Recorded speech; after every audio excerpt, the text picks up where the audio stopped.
You hid in that ditch because you think there's still hope. But Blythe, the only hope you have is to accept the fact that you're already dead. And the sooner you accept that, the sooner you'll be able to function as a soldier's supposed to function. Without mercy, without compassion, without remorse. All war depends upon it. Back to the third and final part of the tactical breakdown of SODAZ's Operation Sunburst.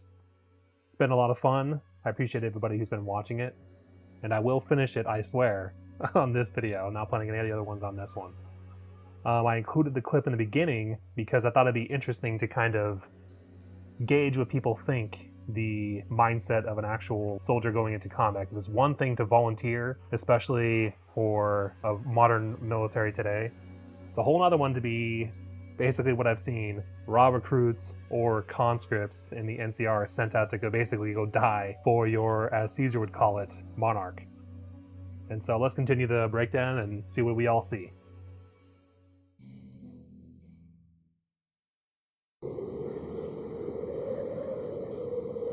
So I'm assuming this is the next morning. Got a lot of crow food. And the juxtaposition between the NCR dead, which have not been able to reclaim, and the Brotherhood. And it looks like down at the bottom there, someone was pouring one out for the homies.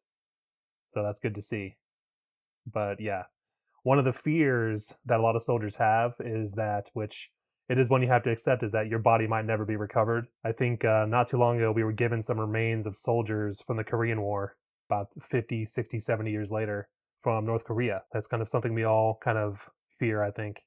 And something I also want to ask, which this is a genuine question to anybody who can answer, but I know that Christianity still exists in this universe. Obviously, we have the Burn Man, and well, it is if you consider Mormons to be Christians, of course. Obviously, these guys are buried under crosses. I don't think, if I remember correctly, that Christianity is any kind of part of the Brotherhood. So obviously, we all associate that as a grave. But my main question is if Christianity is a thing in Shady Sands or the NCR, because I'm assuming that it is in general, but that also might go into a little bit of their morality as far as warfare goes, because whether we want to admit it or not, our war morality and our laws, especially the Geneva Convention, are written in the kind of spirit of Christian warfare, which some people think is an oxymoron, but it's definitely not. And so my question would be, what role does Christianity have in the NCR and the Brotherhood, if any? I don't know.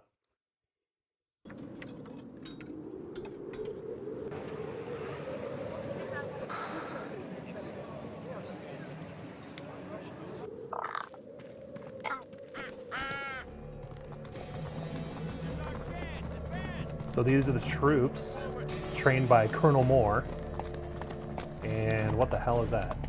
Some mutated, like some mutated oryx or something.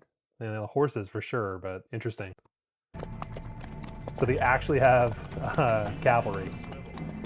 Definitely don't see that in the games as far as I know.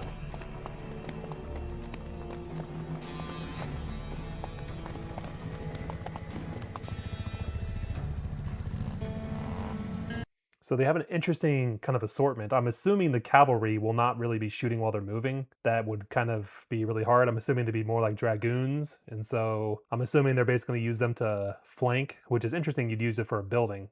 We'll see how they use them. But dragoons were a big part of Napoleonic warfare, and they would be fast moving, obviously on their cavalries. And they would dismount and fight as infantry. And then when the infantry fighting got a little bit too hard or they were just needed elsewhere, they would just remount and be able to move again. So I'm assuming that's what those mutant horse guys are being used for. Probably similar to these guys, mobile machine guns. So not only do they have special training from Colonel Moore, but they also have better weapons and equipment, it looks like.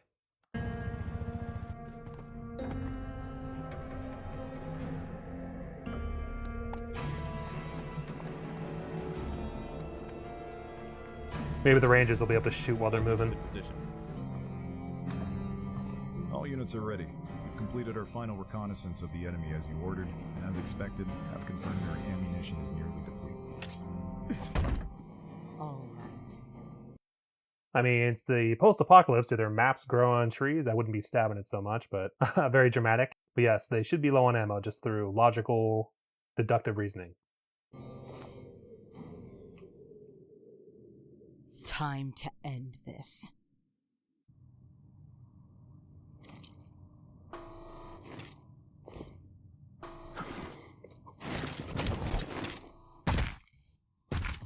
What's the situation?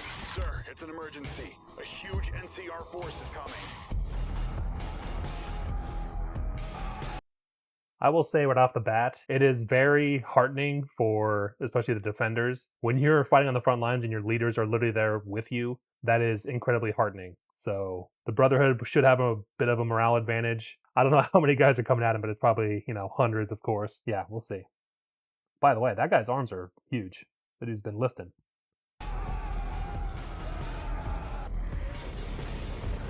Yeah, I'm not sure how they're going to take those out. They definitely have a plan, though.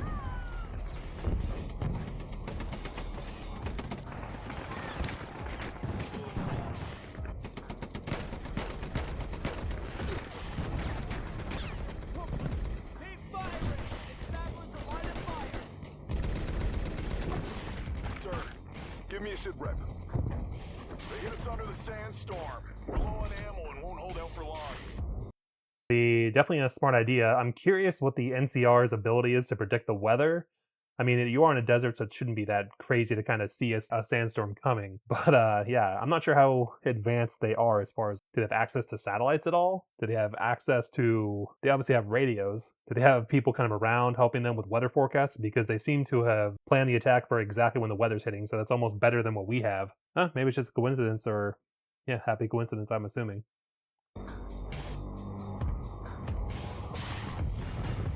Now this will be interesting. Where are these guys going to go? I'm assuming a flank.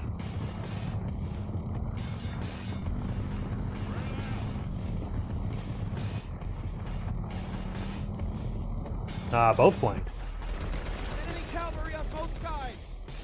Lucius, get forces on both flanks. Yes, sir. I'm curious if the Brotherhood knew about the cavalry, because I feel like after all this combat you've had for the last few days, hearing that cavalry is there would be a little bit of a shock. Status report to Elder Elijah.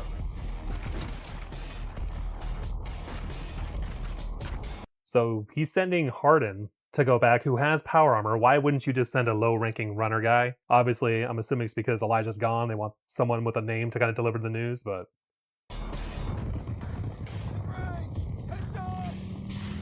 Contact. Open fire. I do like that they're setting their machine guns on cover to actually stabilize it. Weird thing to me is they are in a desert. I don't know why the cavalry, I'm not sure where they're going. They don't need to be within firing range. I'm assuming for dramatic effect, but they could definitely go a little bit wider. They don't have to be within range. They could still be seen to draw people away. But yes, do not get shot at. Kill your little mutant horses.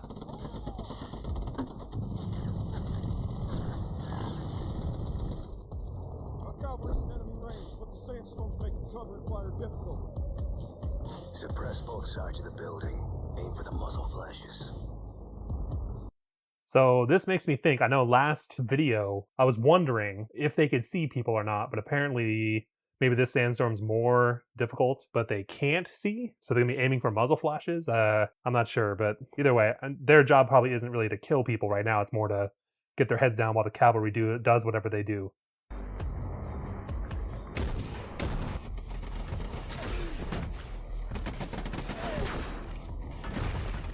Are you okay, sir? Aim for the muzzle flash. Rapid fire. Sniper! Take cover! Sniper! We need sentry bot support on both flanks. Requesting immediate fire support. Negative. We're barely holding the main line. Enemy AMRs are pressing both flanks. We can't stop the cavalry. We're about to be surrounded. Honestly, I thought they already were surrounded. I thought they were basically in a siege encirclement. That's what I assumed. I don't know where I got that notion from, though, but hey, when in doubt, surround. And you got this guy with a badass little Colt. Single action revolver.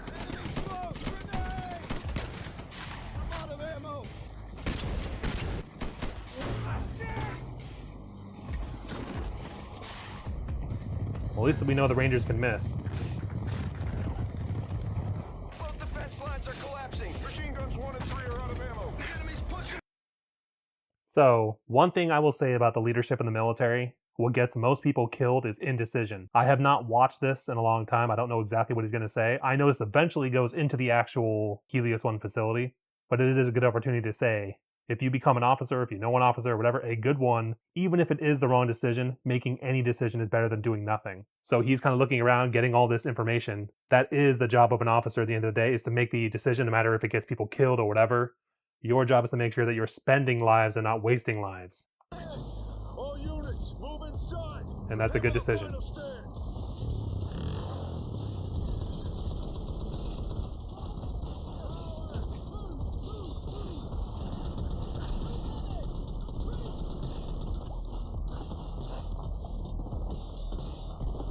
So I remember they had guys up top. I'm very curious because we have kind of what are called battle drills. I don't think I've mentioned this before, but there's 14 battle drills total. And a battle drill is basically just like when you think of an infantry tactic, a battle drill is exactly what you're thinking of. So we have like 1 through, I know most of them just by heart. And so you have like battle drill 1 is to react to contact. So everybody who's in the infantry, you know that by heart. And then it goes all the way up to, like I said, 14. I don't remember off the top of my head what 13 and 14 are, but everybody knows 1, 2, and 6, because those are the bread and butter of the infantry. So you have react to contact, like I said, battle drill 1. Battle drill 2 is platoon attack, but there is also like 1 alpha, 2 alpha. There's like little subgroups inside these. And then battle drill 6, which I will talk about later, that is how to enter and clear a room. Something I've never experienced or had to deal with is how to clear a roof after you're getting off of a ladder. And so this will be interesting because if I were to spot somebody come up a ladder, how are you supposed to defend yourself? That's why you'd hopefully have somebody behind you, which these guys might, may have guys up there who can, but it seems like the most vulnerable point is the ladder. So we'll see how that works out for him. Yeah, it seems like the Rangers are kind of shooting when they're up close, kind of like they have VATS, like they're the courier out there. One of the things I will say, so a lot of these distances are very short, and it's funny because I talked about in the last video how most firefights are very far away, but the goal of the infantry, like if you look it up on the US Army, the actual job description for an infantryman is to close with and destroy the enemy. You want to get close because since our discipline is higher than most of our opponents, we have body armor, they don't. We have better weapons than they do. That's the norm for the modern military. The Fallout universe obviously is very different, but they do have the same mindset as a Western military would, where we want to close with and destroy. The only obviously difference is that the NCR generally doesn't have better technology than this particular enemy, of course. But yeah, you can definitely see how they took over California. I'm not sure how long it took, but with these kind of tactics and numbers and manufacturing as well, you see all these guys have their AR-15 like M16-ish kind of weapon, Fallout version of the M16. They all have standardized weapons and everything. That is a massive part of a military. But it's interesting to see that the tactics for the NCR the entire time has been very similar. They just go around it differently. They have the same goal to close with and destroy the enemy. They just don't have all the little particulars that we have, and especially the value for human life. That's the biggest one that we have. We actually care for each other. Their commanders, they don't really care.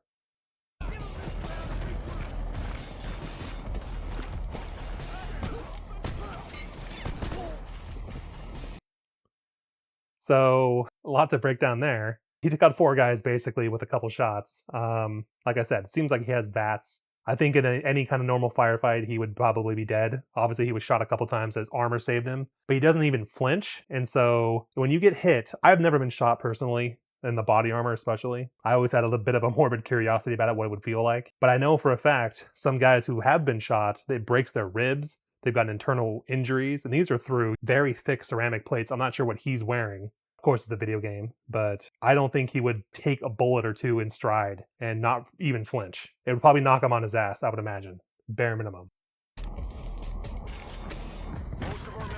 Also looks like he has a speed loader on the his little 6-shooter there, so that's pretty sweet too. Inside. Understood. Closing the door. Also, that trope's always been interesting to me, how you like destroy the panel and then it closes. I don't think that's ever worked in real life. Never tried it myself, but my engineering work, generally when you destroy something, it kind of just stays the way it is. It doesn't really change. If you go punch a computer, it's probably not going to work, unless you're in the 90s. It sucks they couldn't bring those in with them.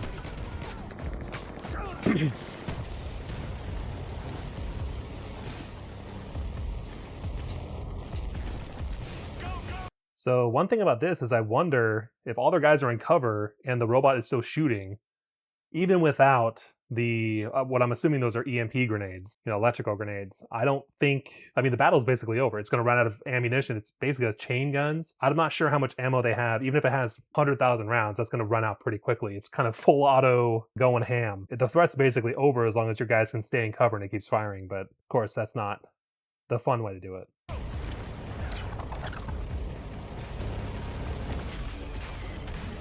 I'm also curious if those guys were kind of designated to take them out in the first place. Satchel charge.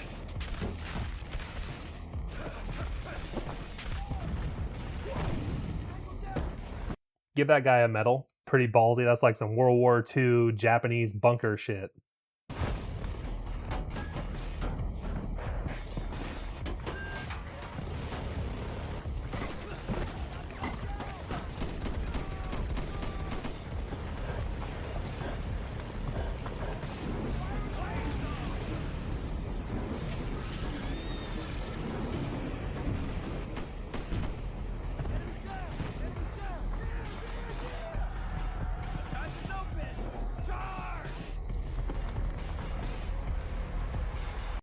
Fair enough. That was good tactics, and those dudes have some pretty big balls. I'm not sure what they've trained for. They said they had extra training. I'm assuming that just means they're trusted with better equipment because those guys all had a lot of them had body armor. That's the biggest thing I've seen. Yeah, body armor, unlike what they show with the Ranger, they're not really designed, especially today, to catch multiple bullets. It's basically you get one shot if you're lucky. And as I've shown you with the depleted uranium round from the last video, sometimes you're not lucky enough.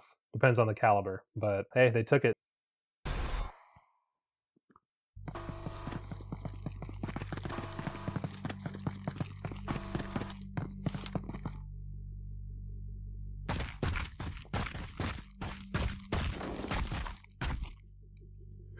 All squads, check your members and prepare to resupply the fire team. So I would say, as a part of this kind of defense, they should already have a general layout ready, a plan ready, because they know eventually they're going to have to fall back. So this should be as easy as, hey, do plan A, B, or C, whatever. Obviously, they're going to have some kind of commingling here, obviously resupply, whatever. But none of this should be a surprise to these guys. They should have the advantage in here. They should know the layout exactly of here. They should be able to make the NCR pay for every inch. And focus defense on 3 sectors. Sir, we've got trouble. Later, Hardin.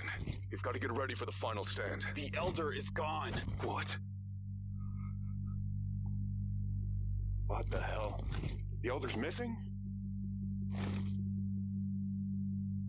Sir, with the Elder gone, you're next in command. Well, I'm glad they didn't have to mutiny. I talked to a couple people in the comments, and I do remember that, of course, like I said in the last video, he disappears with the Stealth Boy. He shows up later in a DLC, and so all these fallen right here, I will avenge you. I will do the DLC eventually, and I'll blow his goddamn head off. The gate's about to be breached. So he has to make the decision now. Effective immediately, I assume full command of the Mojave chapter. As the chapter commander, I hereby order all units to abandon Helios 1 and retreat. Sir, we can't pull back all our forces. If we do, the enemy will easily track us down. We'll hold them off. Get the chapter out of here. Blue. This is a good plan. Some of them have to stay behind. I honestly don't think the way especially the way they've been portraying the Knights.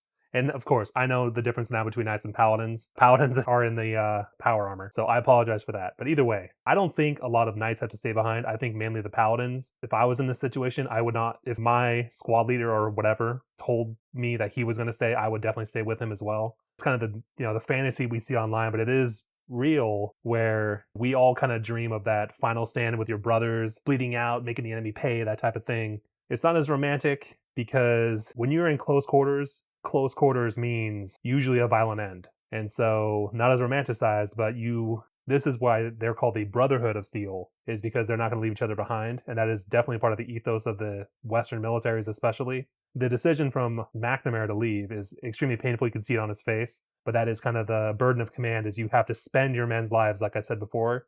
This is him spending them. He's going to sacrifice these guys so the other ones can live. So that guy is definitely a great leader. Sir, you can't save everyone. If sacrifice is necessary, let my squad have that honor. I would probably ask for volunteers, but that works. That's Victorium. Ad Victorium. Ad Victorium. Ad Victorium.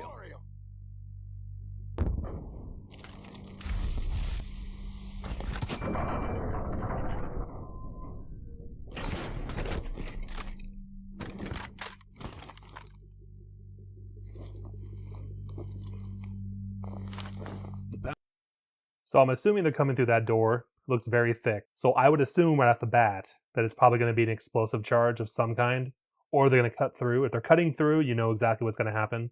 If they're blowing it up, this dude's right in the way. I would not be anywhere near the door. So I was in a breacher school, and so I actually got to use explosives to open doors in training, never did it overseas. Those things kick, and it depends on the thickness of the door and everything.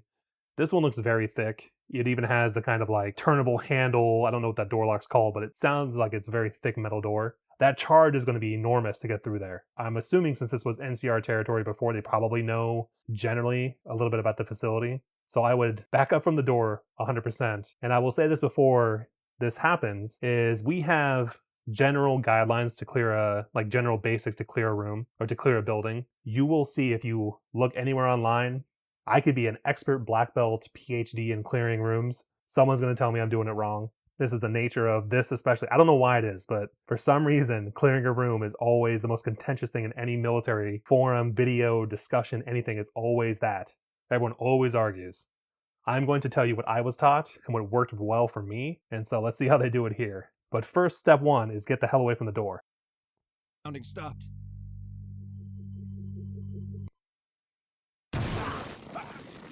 So I got two guys down.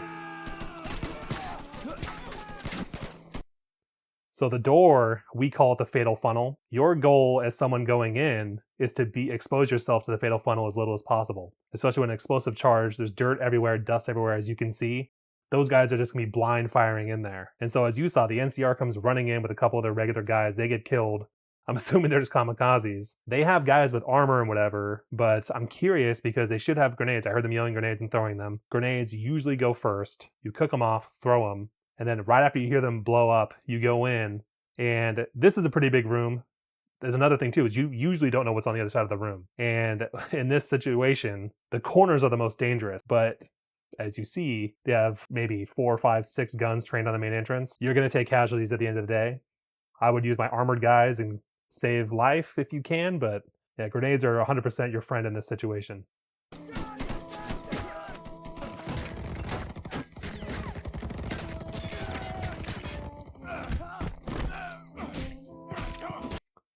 So if their plan was kind of to go in there with hatchets and armor, they could have also just thrown smoke grenades in there. I feel like that would have evened the playing field a lot because that fatal funnel will kill a lot of your guys if the armor for some reason worked realistically and not this way. But I would be sending your elite guys in to basically mop them up. But like I said, you don't know what's on the other side. They could have had these 50 cal Brotherhood paladins in there. Again, what they're doing isn't incorrect. And the other thing I will say is they need to be taking their time. Got a 12 gauge shotgun, I'm assuming.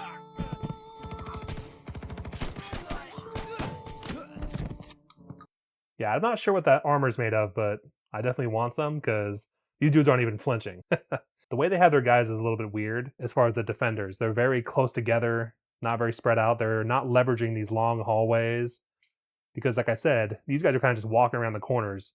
If any of those like Brotherhood of Steel Knights are there with anything larger than these small calibers they're using, the Knights are using, the Paladins are going to tear them apart.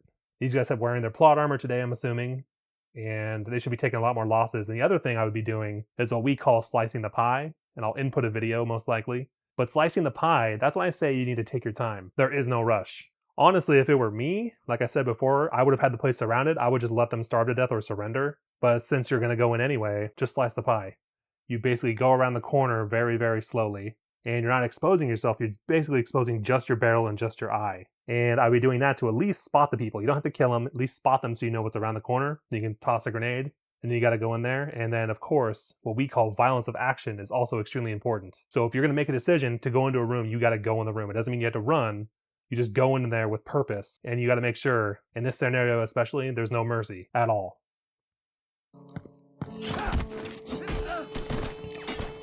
That's exactly why you check the corners. I'm assuming that guy's just straight up out of ammo. But a knife, of course, is last resort. But that's another reason you slice the pie. When you go around a corner, if that guy didn't have lightning Jackie Chan reflexes, I mean, you're basically dead at that point.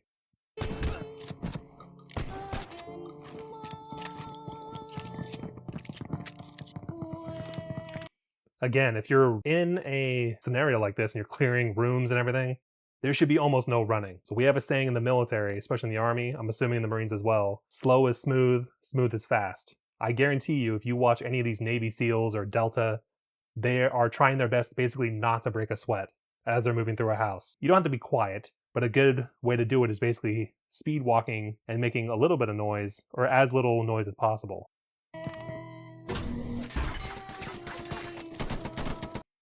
Yeah, so that's actually a pretty good ambush. I don't know exactly how to minimize casualties there, to be honest. I mean, you gotta open up the door and you gotta be standing there for it, I guess. But again, good strategy on the Brotherhood of Steel. They probably should have all their guys behind there instead of just having regular knights up there to get slaughtered while they wait behind the doors. But looks like a 30 caliber machine gun maybe. But yeah, that should be able to get through the Ranger armor, I'm hoping.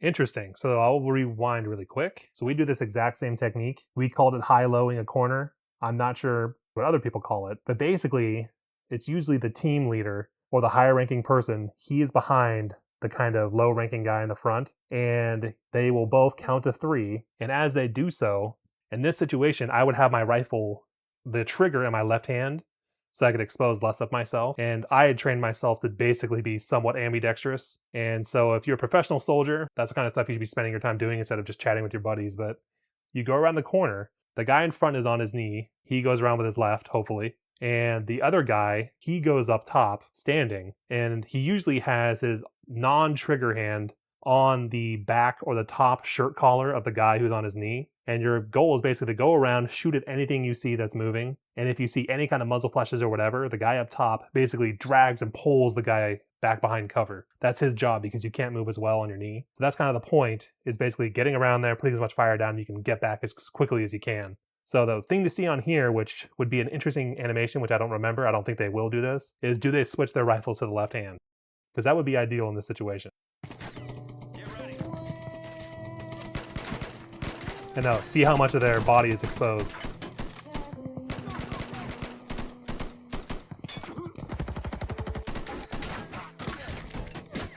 It's interesting that they had to run forward to then unload their machine guns. Like, these are ranged weapons. If you had to expose yourself, I wouldn't be running forward. I would just run kind of out and just start spraying down the corridors. And one thing I forgot to mention as well is bullets skip and they travel along flat surfaces. And so something I did see prior is a lot of these guys are doing good not to kind of rub their shoulders or their backs, place it against the wall completely. Because bullets, like I said, they ricochet, they travel, and it tends to be around walls. You want to keep at least, if possible, a foot of space between you and the walls while you're doing this kind of thing. But yeah, this is not what I'd want to see, a power armored guy walking toward me with malicious intent.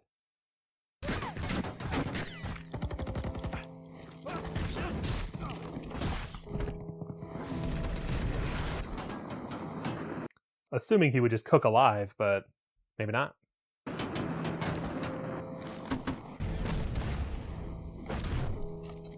Just the kinetics of the grenades. Interesting. That's one way to do it.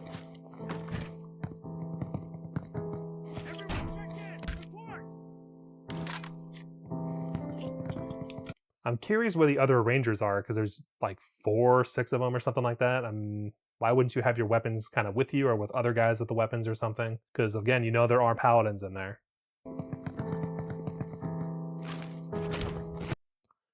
There is a method, I will rewind it really quick.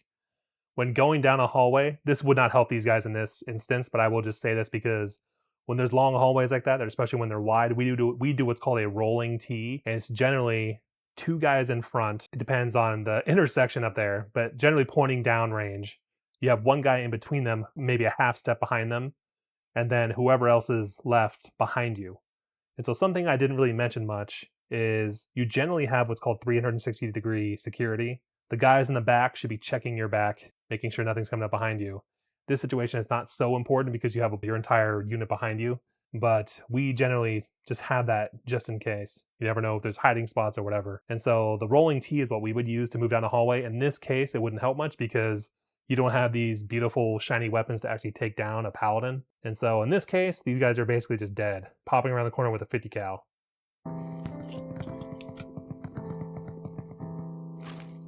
Another thing, I apologize, I'm going to rewind one more time. I've seen this a couple times and have not called it out, but I will now. So if you watch them go down the hallway, we never, ever, ever, ever, ever point our weapon at anybody. That's called flagging, especially a machine gun. Most machine guns are open bolt.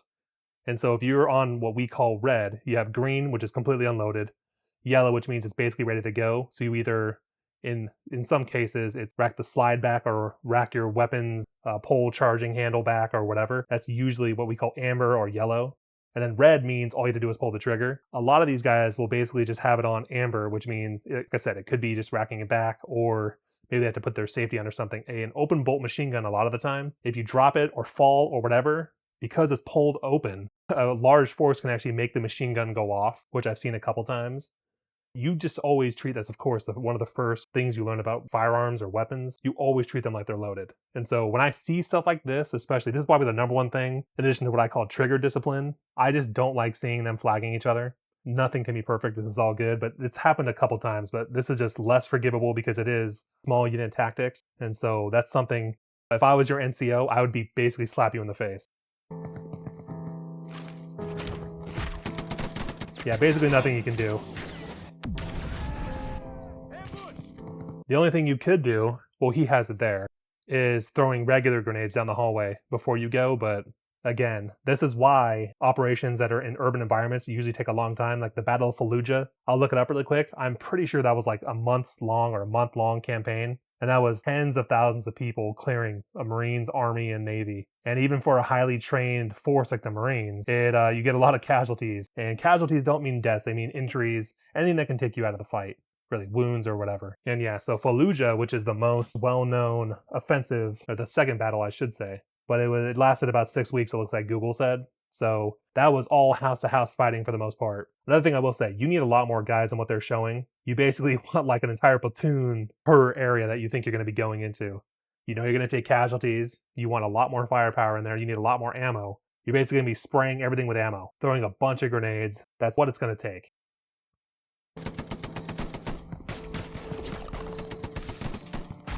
Yeah, put this dude in the NFL.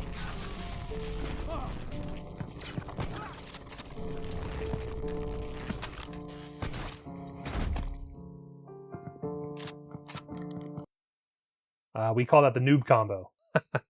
Just joking. But yeah, that's a hell of a throw. Like I said, put that guy in a shot put or discus or make him a quarterback.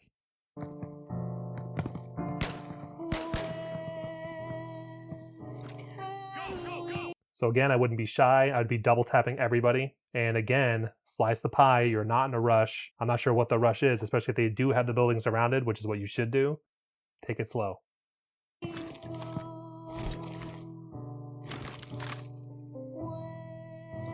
Area secure.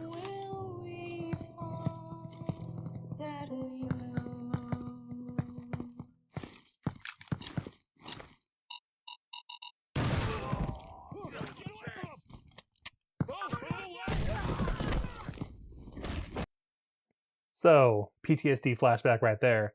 That, of course, is the main weapon that the Taliban and, of course, the fighters over in Iraq used against US forces. And I will share a quick story about my experience over there. When you're in the Army, even back then, so I joined in 2012, deployed in December of 2013, came back in 2014. My main job, what I was trained to do, was all the infantry stuff I'm telling you about. When I got over to Afghanistan, I was in what's called RC South. They basically handed me a mine detector and said, good luck. So no training on it. I think all they showed me was how to turn it on. And I don't know if I can find a video of it, but I'll at least find a picture. My main job was to be in the front of the platoon, and I would switch off with one of my buddies. When we got tired, we would switch back and forth. I would carry my machine gun in one hand, my saw. So I had an M249 saw.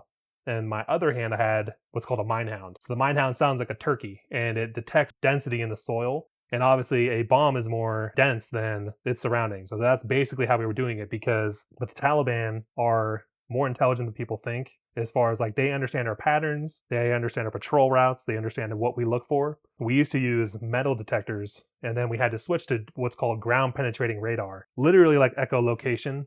And that is where the turkey sound comes from, because they were evolving their IED materials. They went from cans or some kind of metallic thing. They started using what's called crush plates, and so they would put it in ceramic. So you crack whatever the casing is. It might literally be sometimes an actual glass plate, and that's enough to set it off. Your metal detector will not detect that, and so we had to switch. This whole ramble is just to say that IEDs are enormously effective. Our kind of IED version are claymores. And so claymores, we don't have them so much tripwires anymore. Tripwires are more of Vietnam. But when I was in, a part of an actual defense would usually be us crawling out there if we were in what's called a patrol base.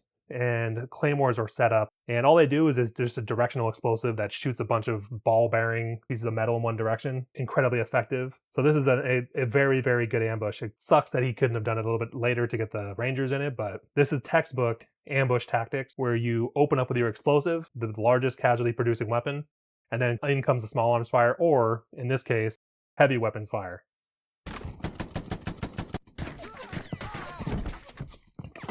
So they are human.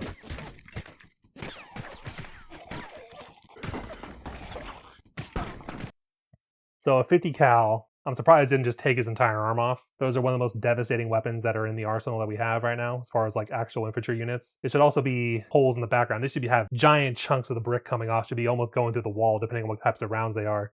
We used to have something called slap rounds, and they were basically designed because in Afghanistan, there's gigantic mud walls that people build there, and the buildings as well. But they were very, very thick walls, sometimes a foot or two thick, and your bullets can't go through there. Even 50 cal had trouble going through there. So they developed what are called slap rounds. I don't know exactly why they were called that, but I'm assuming it's because they're literally slapping the clay, and they were basically designed to punch through the extremely thick and hard mud of the huts and the walls to get the guys behind it, of course. And so all that to say, there should be a lot more bricks coming off that wall. And the Rangers should have basically been dead immediately. Good tactics, smoke. Now, move! Go, go, go! And even now, it seems the Brotherhood is very not sparing with their ammo. Like, he was basically going full ammo to kind of suppress. I would not really be suppressing as much because you have power armor. They're using cover now, but you're in the building now. You could probably step out and just, as they pop their heads out, their bodies out, you can just kind of shoot at them. Enemy smoke. I'm assuming that's some kind of visor, thermal or something. Another enemy MG.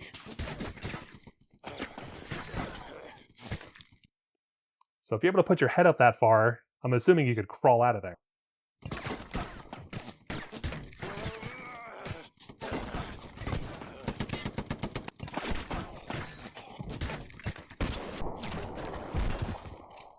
It's a hell of a shot through the smoke.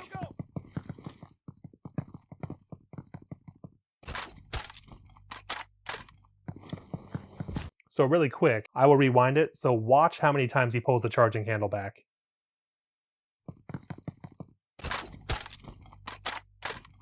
Almost perfect. So they might not show it.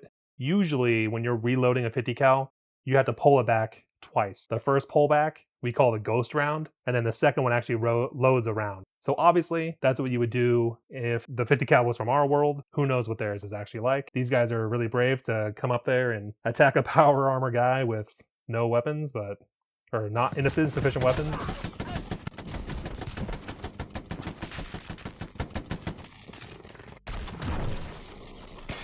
I guess he was lucky.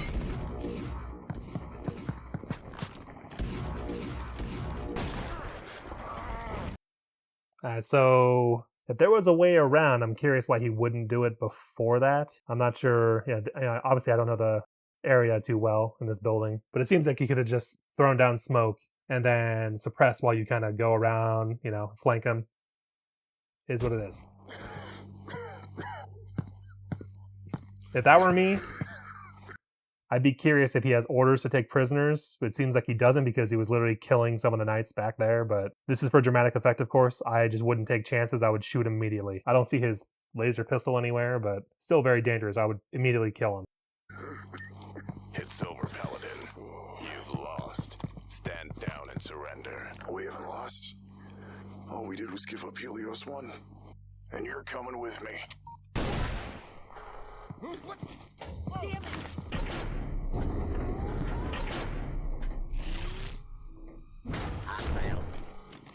So I do remember when you get to Helios 1 in the game, it is kind of on lockdown and everything, so this is kind of a cool callback. Yeah, this would kind of set up where you, as the courier, find Helios 1, and I don't remember any Ranger corpses in there. Intruder. Intruder.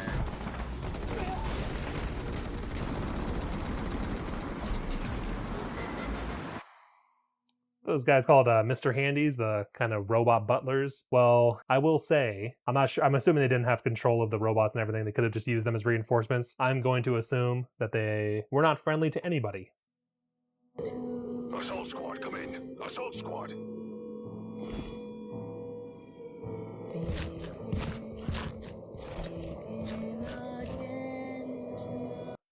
The way they kind of frame this, I feel like they all could have gotten out, especially with the sandstorm, but it's all good. I feel like visibility's not good enough for them to actually be caught running out the back. But then again, why weren't there any of the NCR guys in the back there? The war is over. Our losses were severe, but in the end we succeeded in taking Helios 1. Yet, because of the internal security systems the Brotherhood activated, the facility remains inoperable and abandoned in our hands. Whether this victory and the lives lost to claim it held any real meaning, I still cannot say. I led the remaining brothers into Hidden Valley. Here I must rebuild the future of the Mojave chapter. But whether we can rise again or fall once more to this endless attrition, that uncertainty weighs heavily on me. So I will say, I think you guys can help me out with this. Rebuilding the chapter, what exactly does that look like? As far as like, do they rebuild by having children and raising them up? Because from what I remember, they're not the most friendly to outsiders, which makes sense. You have to do quite a bit to actually earn your right to kind of walk among them. But yeah, it seems like rebuilding the chapter would take generations. And some interesting kind of forced breeding here and there, but curious what you guys will say.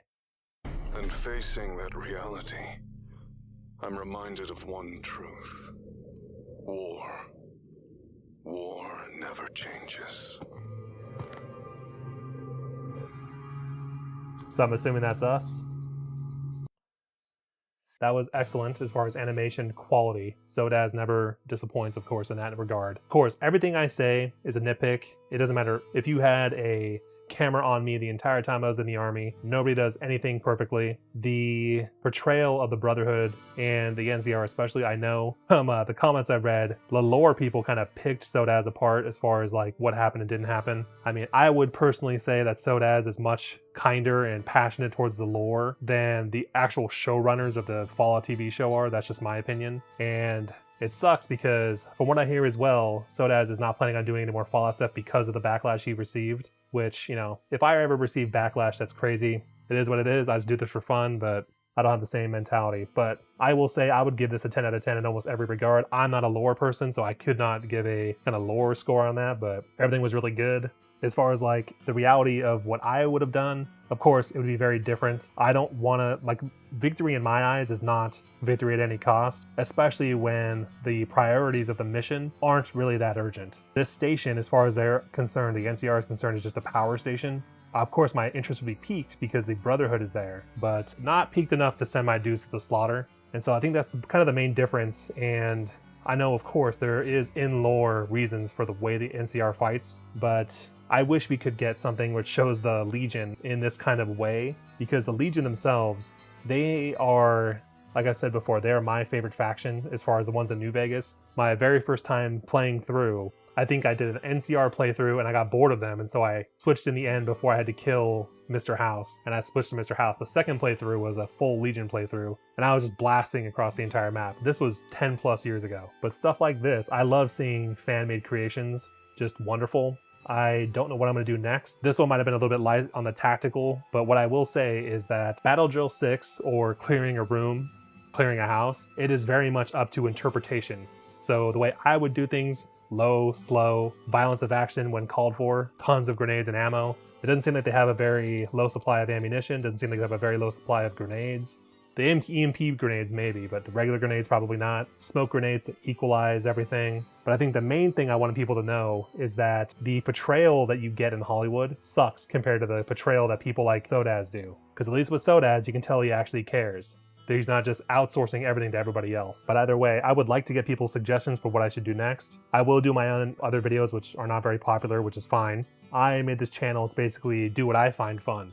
And so if I can find these animations I've never seen before, that is what I'm kind of trying to do. I eventually want to touch on Warhammer, which is a little bit iffy because of the copyright stuff. So I probably won't be able to do an entire tactical breakdown, but I think I would have some pretty interesting thoughts, especially on the fact that super soldiers in general are very interesting. Our tactics are very limited by the human form. So human soldiers compared to like these demi-human super soldiers, even Spartans in Halo, that would change your entire doctrine, because our entire doctrine now is about supporting the infantry. And no matter what anybody tells you, that is what it is. Special forces, Green Berets, all these guys, they support the infantry. The artillery supports the infantry, all the air, all the medics, all the blah, blah, blah. They all support the actual ground soldiers. The soldiers are the ones who win the wars. And so it's interesting because, of course, in this animation, NCR Rangers, especially these veteran ones, they get a lot of the shine. But you notice none of that would have been possible without the regular soldiers on the ground. And if a lot of these soldiers on the ground were given these rifles, if the 1st Recon were given those crazy rifles, they could have done a lot of damage themselves. And so yeah, none of the criticism I have of this is personal. None of this is saying they did it wrong exactly. It's just my different perspective from my tactical experience. And even me, I'm sure there's combat infantry guys who think I'm an idiot, which is totally fine. You can let me know. But I do appreciate everybody who watches, and I will let you guys know by releasing the next video when I can. Not sure what I will do next, like I said, but any suggestions will be welcome.